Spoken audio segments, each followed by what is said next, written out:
Shqipëria është vendi me nivelin më të lartë të privimit të rënd material dhe social në Europë, sipas të dhënave më të fundit të Eurostat për vitin 2024. Treguesi me atë përqindjen e popullsisë që nuk mund të përballojë të paktën 7 nga 13 madhra, shërbime ose aktivitete që konsiderohen të nevojshme për një standard jetese të përshtatshëm. Në to përfshihen pagesa e qiraz dhe faturave, përballimi i shpenzimeve të papritura, konsumimi i rregullt i mishit ose peshkut, një javë pushime larg shtëpisë, zotërimi një automjeti, zëvendësimi i mobiljeve të konsumuara, blerja rrobave dhe këpuceve të reja, mundësia për të shpenzuar një shumë të vogël për veten, pjesëmarrja në aktivitete sociale dhe aksesi në internet.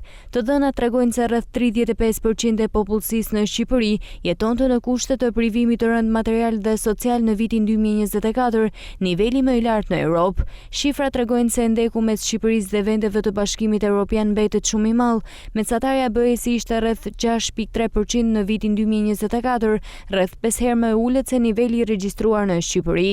Shqiptarët kanë mungesa jo vetëm në raport me vendet të BE-s, por edhe në krahasim me vendet e tjera të rajonit.